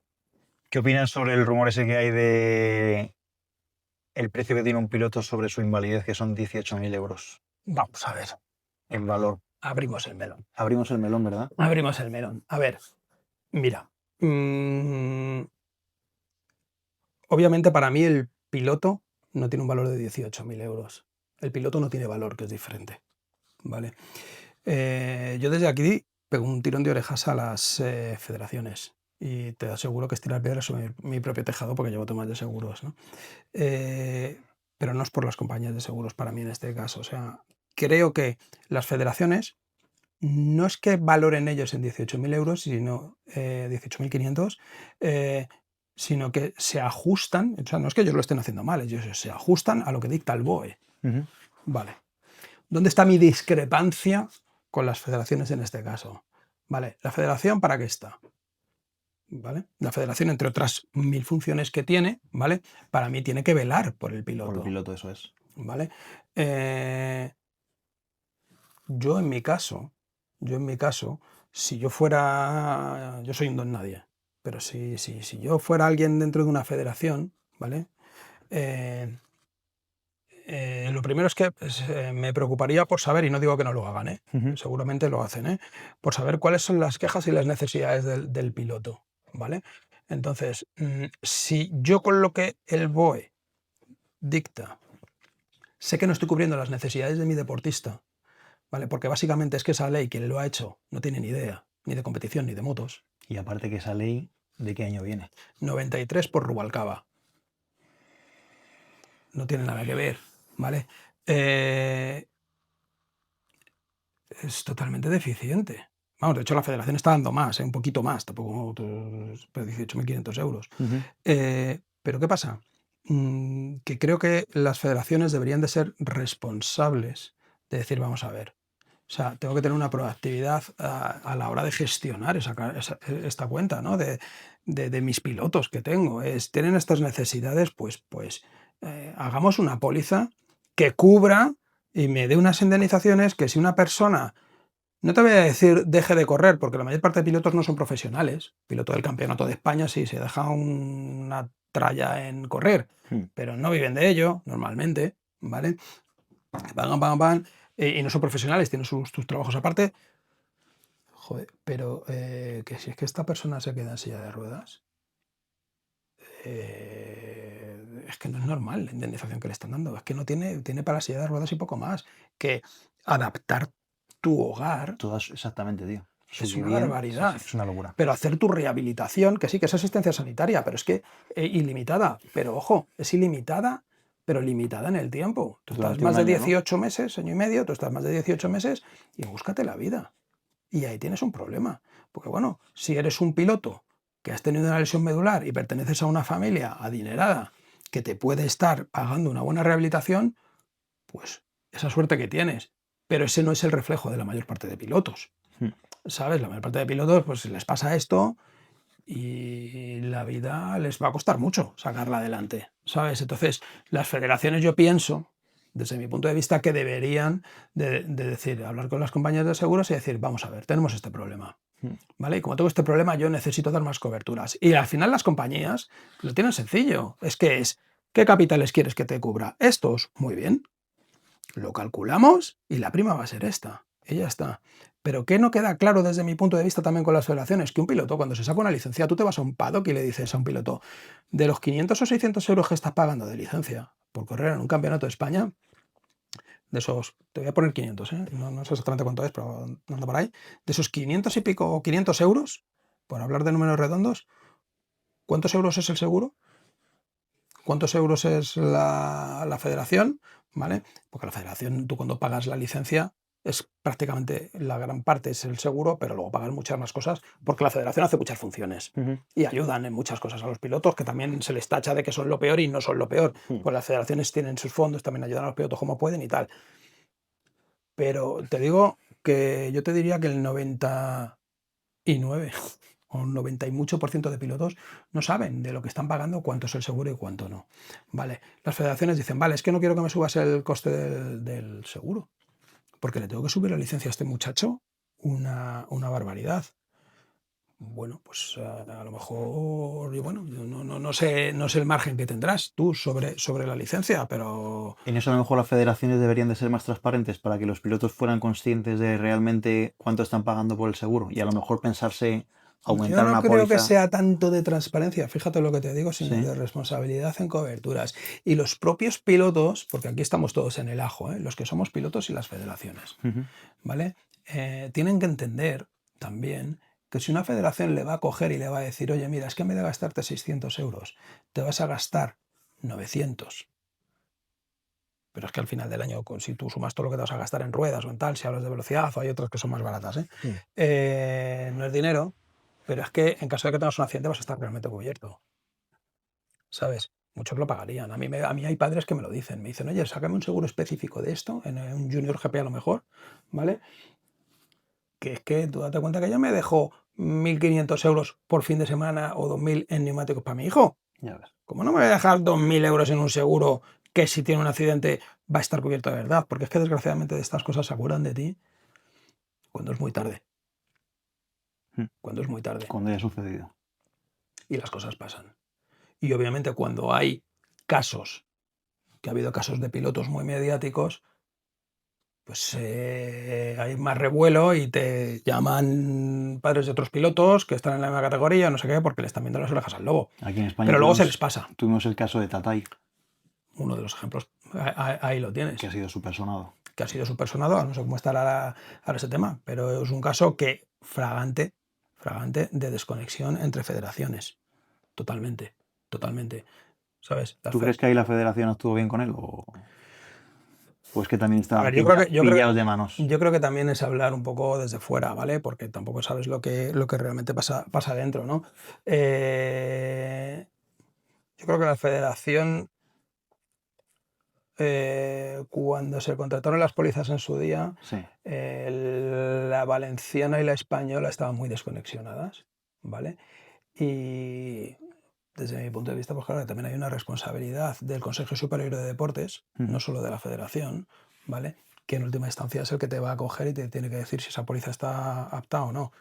Y la federación es la que tiene que decir también, cuando te negocia una póliza, si esta póliza cubre todas mis necesidades o no. También es cierto que en ese caso, yo por lo que he visto en prensa, en ese caso tampoco se han hecho las cosas, algunas cosas bien del todo, ¿sabes? O sea, tú, una compañía de seguros, a ti te cubre en centros sanitarios concertados de la compañía y te cubre el transporte concertado de la compañía, ¿vale? Si tú decides coger por tu cuenta un avión medicalizado e irte a un hospital no concertado, Ya. la compañía, por ley, tiene la sartén por el mango. Porque al final para ellos no deja de ser un negocio, está claro, igual que para un hospital, ¿eh? Porque está claro. aquí el malo siempre son las compañías de seguros, pero no, No. olvidemos que tú te vas a un hospital que te estás muriendo o estás con la pierna, con el hueso por aquí, con el fémur, por ejemplo, ¿vale? Y te dicen, ¿tienes seguro? Es que si no, ni te miro.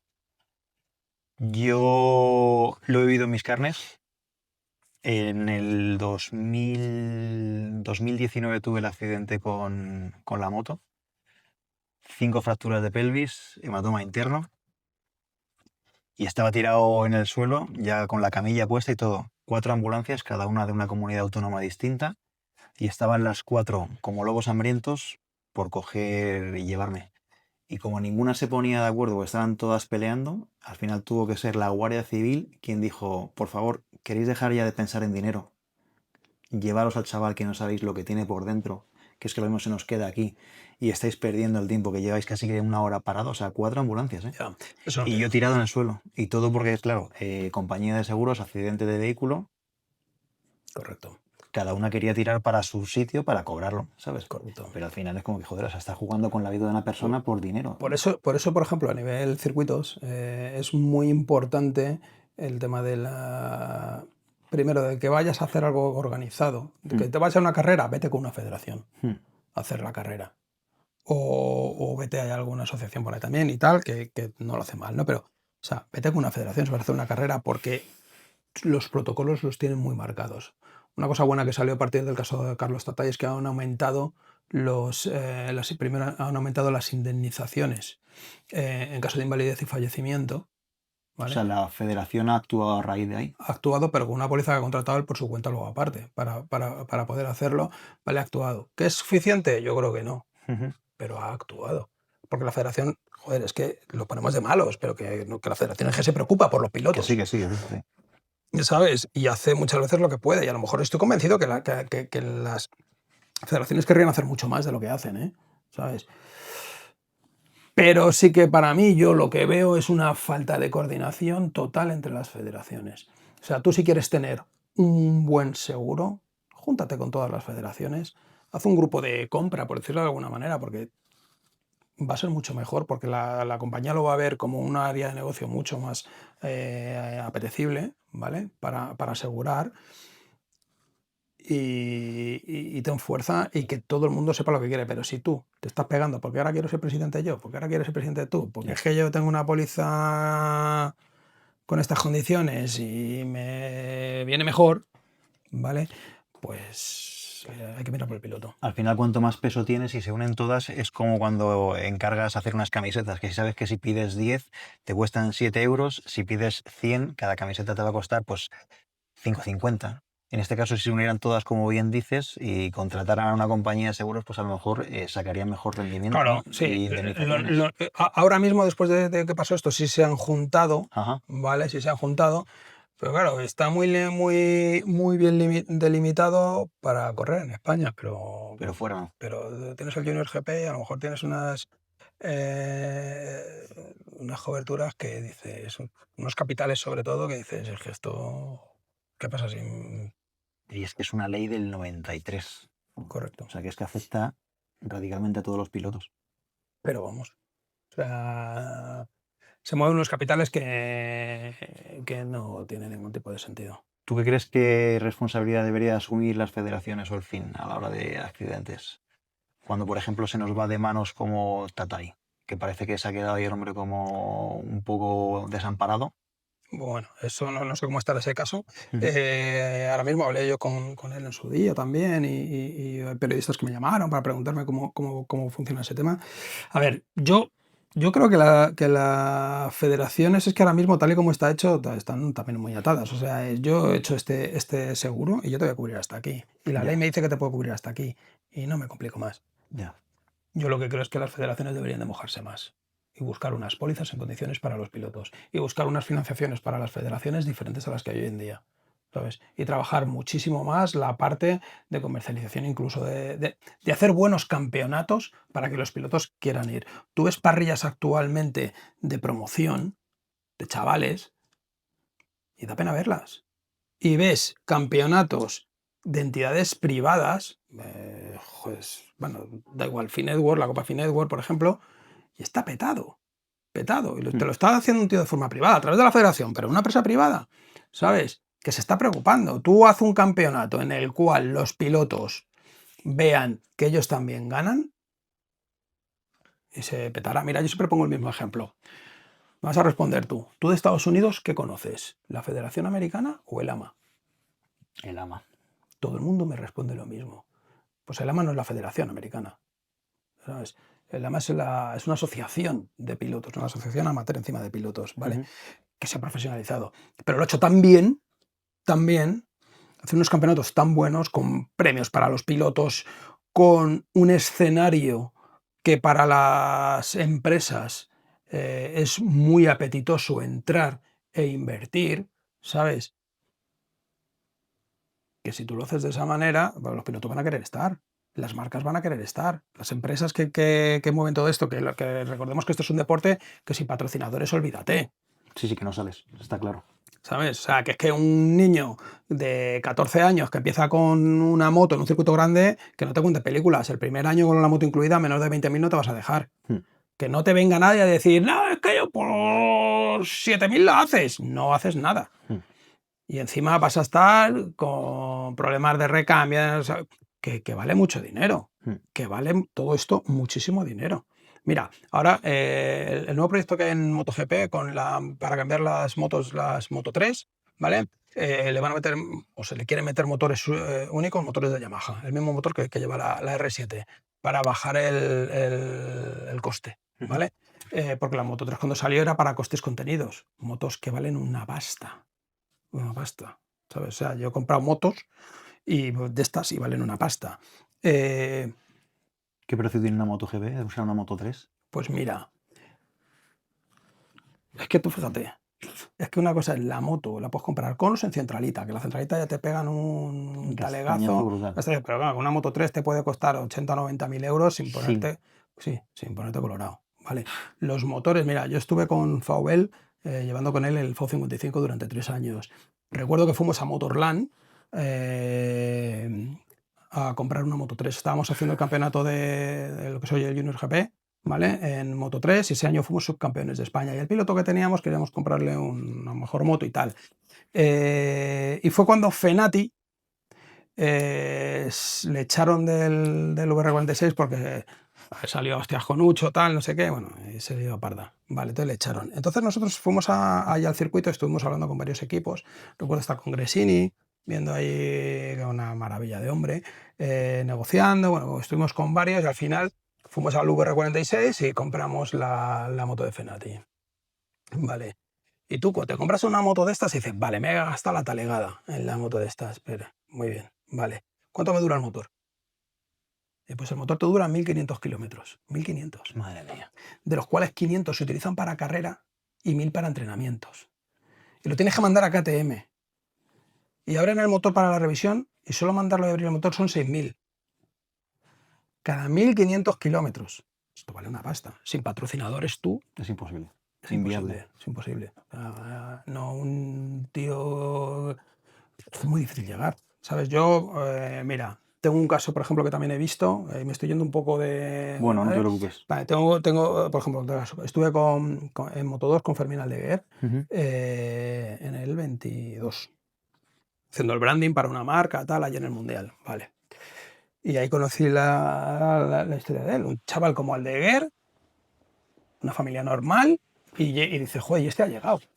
Primero ha llegado porque ha tenido o tiene un manager que es un máquina como manager, es impresionante, es un súper profesional. Luego como persona es muy buena persona, ¿vale? Y es un tío íntegro. Y eso juntas todo eso y encima tiene experiencia y en el paddock se le está muy reconocido. Y eso ayuda mucho. Ayuda mucho. Pero luego aparte sabe llevar al piloto. Pero dices, ¿cómo es posible que un piloto con una familia humilde? Humilde. Bueno, aquí enseguida se dice humilde, una familia normal. ¿Vale?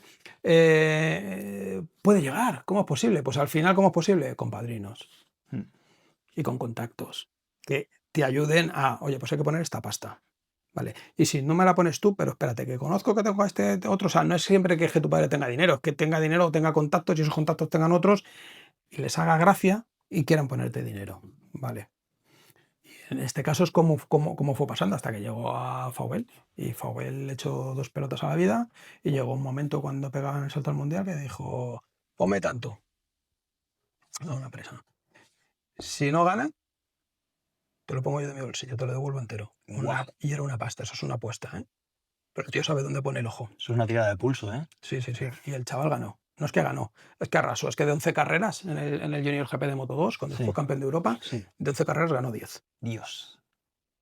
Y de ahí ya pasó al Mundial, que es cuando me metí yo allí, estuve allí con ellos. Chaval humilde, gente tal, y con trabajo. Y con gente que te sepa llevar realmente, se pueden conseguir cosas, sí, pero que es muy complicado, que es que llegan muy pocos arriba y se quedan... Muchos en el camino. El 95% se queda en el camino. Y yo he visto mucha gente con mucho talento quedarse porque económicamente no ha podido llegar. Pero es que es lo que le pasa a la mayor parte de gente. Y es que es un dinero, es que esto a la gente no se gusta que se le diga. Pero es que dices, es que me dejo 20.000 o me dejo, no sé, 100.000 euros para que haga este año el campeonato de España. O 200.000 para que haga el campeonato del Junior GP, me voy a dejar 200.000 euros este año. Vale, 200.000 euros que son a fondo perdido. Vale, dice, ya ahora ha ganado el Junior GP, ¿y ahora qué? ¿Y ahora qué? El propio Jorge Martínez, estás hablando de un campeón del mundo. Ganó la Red Bull Rookies Cup. Vale, sí, tenía ofertas para ir a Moto3 pagando. Joder. Lo cuentan ellos en un reportaje que hay. ¿Cuántos pilotos se quedarán en el camino La mayor parte. por no poder económicamente asumir eso? La mayor parte. Es una pena, ¿eh? Hay mucho piloto. Porque se pierde mucho talento por el camino. Muchísimo. El que tiene suerte que económicamente por que su familia tenga poder adquisitivo, pues bien. Y el que también tiene suerte porque tiene patrocinadores, pues igual. Pero el que no tiene suerte, macho, es una pena que... El que no acabe llevando bien la parte económica, no va a llegar en la vida. Buah, qué pena. No va a llegar en la vida. Qué pena.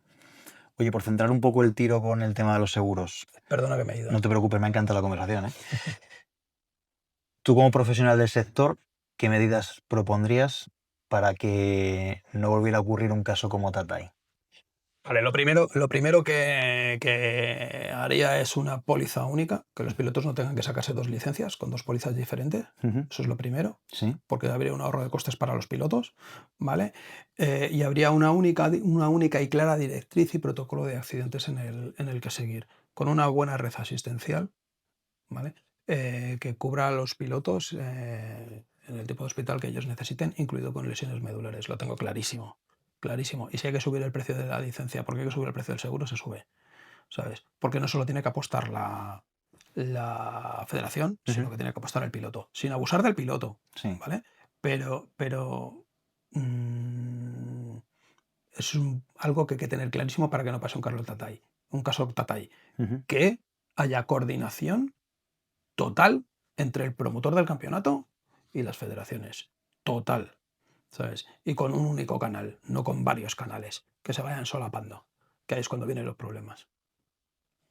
Creo que ahí nos evitaríamos muchísimas lamentaciones, muchísimos problemas y un piloto que lo está pasando mal, muy mal, en un caso como este que me decías, se puede centrar en su recuperación sin tenerse que preocupar encima psicológicamente, en un palo tan gordo como ese, psicológicamente, ahora que me paga a mí aquí el hospital. ¿Sabes? Porque eso, el trato hacia el piloto, no personalizo en él, sino en cualquiera que le pase, y hay más de uno que le pasa. Sí, Tatay al final ha sido el que más repercusión ha tenido por cómo se le Sí, hay gente... Habrá casos de estos... Que ni se saben, ¿sabes? Exacto. Pero...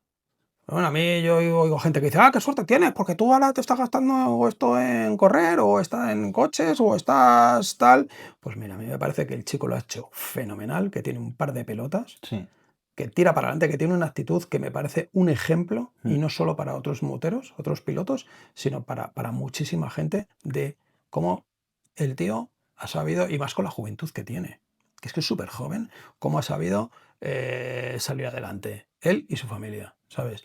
Porque es un cambio en la vida. Cuando una persona así da un cambio en su vida y tiene un renacer otra vez por dentro, o sea, es de admiración, sinceramente. Mira, yo te voy a decir una cosa. Yo conozco a más de uno en silla de ruedas por moto y que ha seguido, sobre todo si es gente que está corriendo o haciendo actividades, que a mí me han llegado a decir que es muy complicado entender esto, muy complicado, pero a mí me han llegado a decir que prefieren la vida que llevan ahora, por cómo sienten la vida, por cómo se toman la forma de vivir y la manera de vivir y de disfrutar la vida. Yo tengo un monitor de Villarrace, y que le tengo mucho aprecio. Hace tiempo que no hablo con él, con Juan Car, que se quedó parapléjico. De acuerdo. Se quedó parapléjico, joder, además tuvo un... Bueno, no sé si puedo hablar porque no tengo permiso para hablar ni he perdido, pero bueno, él tuvo un accidente, no en circuito, lo tuvo en calle. En calle, en el puerto de la Cruz Verde. No fue culpa de él, además, y no fue haciendo el loco, que la gente enseguida. Los moteros, pues no. Sí. Fue una negligencia del coche contra el que se dio fragante. Y esa gente como esa, no te digo un Carlos Tatay, esa gente como Juan Car. Yo a Juan Car le llevaba puesto, me acuerdo cuando corriendo a la Handy, le llevaba puesto su número, su dorsal en mi moto, súper orgulloso, lo he estado llevando a la Handy, ¿sabes? Y vino a Jerez, también te voy a pasar una foto para que la puedas poner y la vean, que estamos aquí los dos en la salida. Es un chaval maravilloso. ¿Cómo enfocan la vida? Es que es la hostia. Es que dices, tío, o sea, hay que aprender de gente como esta. Tú que has vivido el mundo de la competición y aparte la competición y la handy, que son pilotos pues, que han sufrido lesiones, que están algunos amputados, ¿qué diferencia notas entre los pilotos? Entre los pilotos que somos pilotos handy y los que no son. Ven todo de distinta manera, ¿verdad? Bueno, en el plano deportivo es lo mismo. Sí. En el plano deportivo están los piques, los no sé qué. Van a ir a competir y a darlo todo. Bueno, vas a pasártelo bien, yo en mi caso voy a pasármelo bien, pero luego te cerras la visera y como no ves que puedes pillar podio, tú tiras, ¿sabes? Pero sobre todo lo que oyes es que no se queja nadie. Y te puedo asegurar que ahí para quejarte. Y cada uno tiene que tener una película que da pánico, ¿verdad? Hombre, ¿sabes? Y, hombre, cuando yo, por ejemplo, veo a pilotos que corren sin dolor, hay pilotos que corren sin dolor, hay un amputado que lleva su prótesis, pues corre sin dolor, sí. ¿Sabes? Pero yo con la lesión que tenía, por ejemplo, soy un piloto de los que corre con dolor y con mucho. O sea, me tienen que subir y bajar de la moto. O sea, ves las caretos que se me quedan cuando me bajan de la moto y dices, madre de Dios, ¿sabes? Pero luego ya encima de la moto se te pasa todo, ¿sabes? O dependiendo de la limitación física que tengas, ¿sabes? Pero sí, hay gente que se puede quejar, ¿sabes? Y tú ves y lo único que ves son sonrisas. Lo único que ves son sonrisas. Lo único que ves es a gente disfrutando, ¿sabes? La Handy es para mí una competición muy castigada en España. Es una competición que yo corrí las 3 primeras ediciones de la Handy. Los 3 primeros años estuve corriéndola. Tiene muy poquita visibilidad, ¿verdad? Muy poquita. Y son historias de superación de cada persona. Sí, pero yo creo que también cuando estás ahí, o sea, a nosotros nos venía la prensa, la tele, tal, estás ahí en la parrilla y les gusta mucho el morbo, el ver cómo a mí me encajaban la pierna, al de la silla de ruedas le subían, al de cosas así, a eso a la gente le gusta. Pero realmente tú cuando estás ahí... Te olvidas de todo. Tú lo que quieres es salir a correr en moto y a pasártelo bien. Que te le doy esto, salir a montar en moto y pasártelo bien. Sí. Es lo que quieres, nada más, ¿sabes? Pero yo creo que la federación al principio, pues bueno, sí, nos dio bola, pero a lo mejor no tuvo el resultado que ellos esperaban, o no lo sé, ¿sabes? Luego yo también movidas internas entre pilotos de la Handy y sus historias que ha tenido ahí gente. Y ahora está muy castigada. Y ahora hay un piloto de la Handy, Tony Montoya, sí. Que él ha seguido, es que es de hecho campeón de Europa de la Handy también, en 600, y parece que este año la está sacando adelante de nuevo, parece que están, o sea, no, todos los años se ha hecho, pero yo en mi época teníamos parrillas de 20 pilotos, y hace el año pasado o el anterior había parrillas de 4, o sea, tú imagínate la diferencia. Y ahora está haciendo Tony, que está en Valencia, un trabajazo brutal y está metido dentro del circuito de Aspar, tal. Yo le veo así en redes sociales, hace muchísimo que no hablo con él, pero joder, está haciendo ruido. Está haciendo ruido y están volviendo a ver pilotos otra Qué vez. Bien. A ver si... De hecho, me llamaron Me llamaron a mí hace como 3 o 4 meses de, oye, ¿te apuntas a una de las carreras de la gente? Digo, yo ahora mismo no puedo, no tengo ni moto. Pero darme ¿sabes? tiempo. Ahora mismo no tengo ni moto, pero espérate. O sea, pero espérate. ¿A que yo sabes con qué me he quedado? Con que espinita en correr en mi situación con pilotos sin minusvalías. Es una cosa, además tengo a Juan, mi mecánico, y amigo, mi amigo mejor dicho, y también mecánico, que sin él no hago nada, que me está tirando la caña para que corramos en el Campeonato de España de Clásicas, las CBR y tal. Wow. Y bueno, de momento no puedo porque no puedo doblar la pierna para subirme una moto, aunque la puedo adaptar igual que adapté la otra, pero bueno, me quiero recuperar de esta última operación bien, que me han puesto media pierna nueva, porque se me abrieron de aquí a aquí, me sacaron todo y me lo han puesto todo metálico, ¿vale? Y cuando esté, pues no sé, siempre... Pues que tengas una pronta recuperación, ¿no? Sí. Para verte ahí encima de una moto compitiendo. Sí. También te digo que me tira mucho verte en una multiestrada y decir, oye, y probar algo de eso. Probar algo de eso, que esta gente veo que se lo pasa muy bien. Yo lo estoy viviendo ahora y me está gustando mucho la experiencia, ¿eh? El tema del viaje, tío, no lo había vivido nunca. Siempre había estado con motos R y ya sabes, salir de ruta los fines de semana. Y a mí el viaje, este año he ido a Andorra con un amiguete y he venido enamorado. O sea, derrotado porque hemos metido muchas horas diarias, eran 9 horas de conducción, pero... Es algo que me llama mucho la atención. Es también, increíble, tío, mola ¿sabes? mucho. Pasa que al final el circuito, el correr, aunque te hayas lesionado, pero el circuito, el tal como te guste... Me hierva la sangre cuando sigo viendo una R, o sea, y es que el circuito... Sinceramente, Lo es que que sientes yo... en el circuito no lo sientes Es en que ningún yo lado. me veo, de esto cuando voy al Campeonato de España de Clásicas, el otro día fui al Jarama y veo aquí a gente de 70 años o más, que le ves en las motos ahí, que algunos dicen, mira, es que esto cómo van, si es que van tan despacio, qué pena. Pues yo lo veo y digo, es que yo me veo ahí con esa edad. Es que yo me veo que voy a seguir. Es que me veo. ¿Sabes? A mí el campeonato de clásica me mola mucho, tío. Mola muchísimo. O sea, es muy divertido. Iván, llegamos al último tramo, a las preguntas al sprint, a la vuelta rápida. Venga, ¿vale? va. Son preguntas cortitas, rápidas y lo que primero que se te pase por la cabeza. Venga, va. ¿Vale? ¿Qué moto recomiendas para iniciarse? Hostia, ¿qué moto recomiendo? Bueno, pues un scooter. ¿Prefieres aprender en circuito o en carretera? En circuito, Siempre, ¿verdad? siempre. Muchísima diferencia. ¿Ruta de curvas o de tierra para desconectar? Ruta de curvas. Aunque la hago todo, ¿eh? Moto clásica, último modelo. Todas tienen su aquel, pero siempre y cuando no sea eléctrica, moto nueva.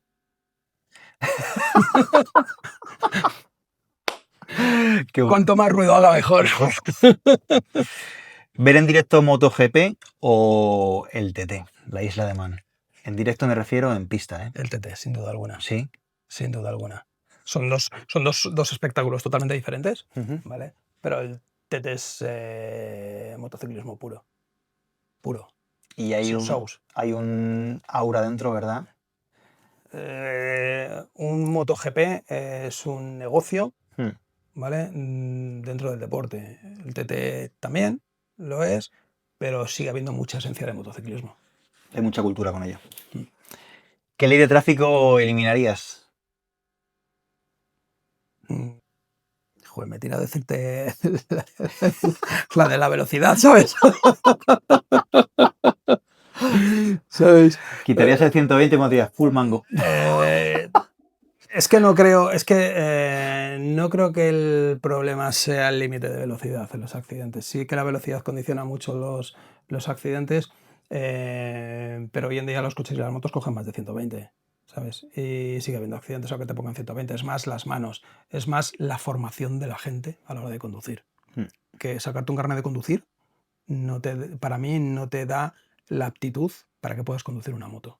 Es que tenemos velocidades de hace 60, 70 años que estaban hechas para coches como un R4 o un 500. No, pero si no es por o sea, yo no veo mal que limiten a 120. O sea, no veo mal eso, sino porque estás limitando a 120 en algunas zonas. O sea, yo lo que veo mal es que te pongan sobre todo, que es como yo lo veo, radares en muchas zonas que son para pillar pasta. Sí, los típicos de carretera 90, la zona de 50 y radar. ¿Qué dices? Pero vamos a ver, es que esto no es para un accidente, ¿sabes? Trabajemos para que la gente no te haga daño, no para que tú recaudes.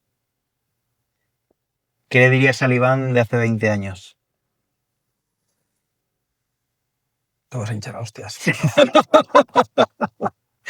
De moto, la moto, ¿de verdad que quieres dedicarte al tema de la moto? ¿De verdad? Mira para otro lado, Mira chaval. otro lado, mira otro lado. No, le diría, disfruta todo lo que vas a pasar en tu vida, que eres un privilegiado con las cosas que has vivido, en los mundos en los que te has movido, y disfruta todos y cada uno de esos momentos. Sí, sí, sí, creo que sí. Me diría eso. Afición favorita fuera del mundo de la moto. Afición favorita dentro del mundo de la Fuera moto. del mundo de la moto. Fuera del mundo de la moto.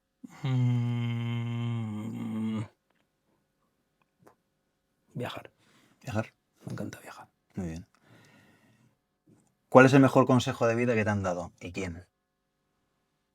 ¿Cuál es el mejor consejo de vida que me han dado y quién? No te sé decir.